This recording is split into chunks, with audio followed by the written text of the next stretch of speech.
this is how it looks before and this is how it looks after. Like, I love it. And these are the 3 different ways that you can wear it. Like, so in today's video, I've been thinking about this like thrift flip, like upcycling this gingham is gonna be so fun because I am inspired.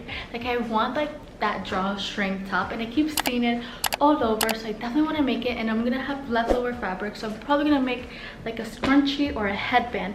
But without further ado, let's go into this tutorial, and make sure to tag me all of your creations at Kara Styles for a shout out in my stories. And let's continue growing our community of stars shining through fashion, upcycling one piece at a time. The materials for this tutorial will be a ruler, thread, marking tool, and fabric scissors. So the first thing that I'm going to do, I'm going to cut it open. I need a flat surface in order to patchwork the pieces into the length that I need them to be. So I'm pretty much just cutting it open, and it's going to look pretty much like this. I made a long rectangular shape and the measurements are right here, and then I also cut 2 rectangles to be the drawstring. So the next thing that I'm going to do, I'm going to take the large rectangle and fold it in half.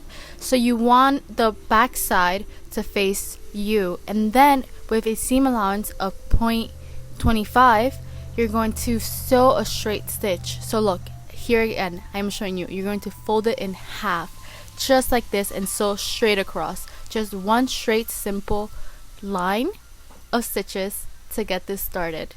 Next up, I'm going to show you how from the sleeves I created the drawstrings. It's that easy. You might have to sew pieces of the garment together in order to get the length that you need, so that's why it's very important that you measure yourself. So next up, for the drawstring, I'm going to fold it in half and sew across. So I'm going to fold it pretty much, you want to take your iron, fold and pin, and then you're going to sew right across this edge. So then pretty much this is how it's going to look. You're going to have the stitches facing you.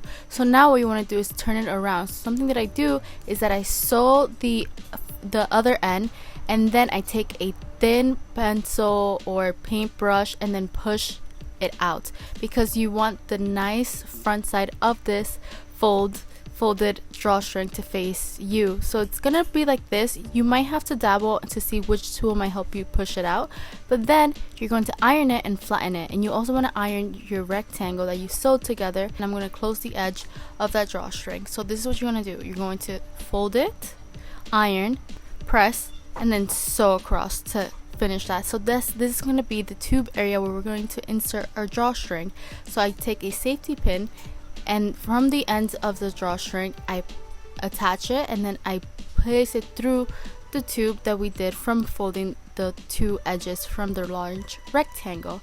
And then pretty much you're going to do the same from each side, and then once you have that done, it's going to create this ruche effect, and that's how you're going to wear it. And that's pretty much it. That's the tutorial. I know this was so short and easy. Like, honestly, you can do this in an hour.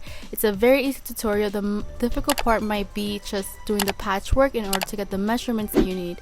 But then other than that, like, I'm in love, and the gingham, of course, and it's also red, yellow, red, orange. Those are my colors, and voila, this is how it's going to look. Hope that you've enjoyed today's tutorial. Find it easy, and make sure to tag me at Kara Styles to show your creations. Like the video and comment, and I'll see you guys next time. Ciao.